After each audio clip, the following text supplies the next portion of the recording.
I don't think the modern day male knows what it is to be male, to be honest. Like, I think they're still figuring that out, because, I don't know, I guess the last maybe 20 years has been sort of, I don't want to say like a revolution, but it's been a big shift. But a lot of guys are still trying to figure out what is like a modern day male. I think it's kind of like the same thing as a modern day female, really. It's just like, it used to be where a man's this and a woman's that. Now I think that's getting a lot looser. So really it can be anything you want it to be, but I think there's still a lot of people struggling with that. So it's hard to say.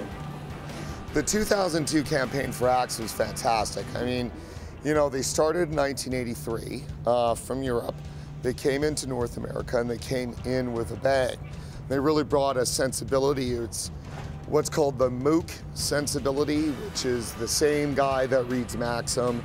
It's the same brash attitude, highly sexually charged attitude that Maxim has. And it's really, that's what Axe brought in when they came into North America. Man. Man.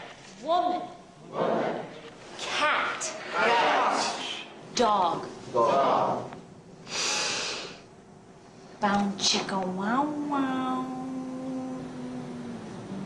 Chicka wow wow. Bom chicka wow wow.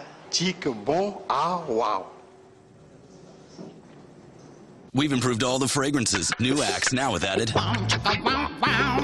No doubt what Axe did in North America was definitely revolutionary. You could definitely say that, because the approach that they had to reaching the male consumer, that with the women inside the ads being so flirtatious and it be so overtly sexual, was something that's definitely borrowed from a European sensibility and was new to the North American advertising marketplace, without a doubt. It's just the whole line of body sprays for men. It's marketed in that way where it's, you know, you use Axe to get the girl, that kind of thing. Generally smells like ass, I find, and people overuse it. Back then it was Axe, when it was all coming out. So when it comes to Axe, you've got to understand who makes Axe, and that's Unilever. And Unilever is the second largest consumer packaged good company in the world, CPG. The largest is Procter & Gamble. Procter & Gamble owns Old Spice and Ivory Soap, whereas Unilever owns Dove. So what you're really seeing between Axe and Old Spice is a battle in a major, highly profitable market segment. And you're seeing Axe and Old Spice fight each other out to the death. So the recent Old Spice campaign that just launched in the summer of 2010 is one that leverages social media in an extremely huge way, obviously leveraging online video. Wyden Kennedy was their advertising agency, and they shot all of those Old Spice videos out of a studio in Portland, Oregon. And basically what they did was target major online celebrities as well as traditional celebrities with videos that spoke directly, specifically to their name, utilizing comedy, drama, wit, and humor, as well as some sexy ass hosting from the guy in the shower. Major Hollywood stars, I think, definitely like just looking classy and being well groomed and smelling nice. George Clooney for sure, and Brad Pitt, you know, the whole tie and slick back hair, and David Beckham and his colognes and stuff. Just looking classy. That's who they market to when they go and put these famous skateboarders and snowboarders in their commercials doing all these awesome tricks that all the kids who go snowboarding and skateboarding want to do. Yeah, I'd buy it too. What's totally perfect about the way Axe has structured their marketing campaign is that not only are they marketing to the young man, the young single man, the young man that's out looking for women and the women that will like them, but they also skew older, because somebody who's 35, somebody who's 40 is going to buy Axe because they want to relive those young single days again. So that's what's so brilliant about the Axe marketing campaign, is because they're able to hit both the 16-year-old, the 20-year-old, and the 40-year-old all at the same time. it's the same with women. I mean, we look at magazines and stuff and we want to look like women and smell like the popular women and stuff. I think men have the exact same influences now.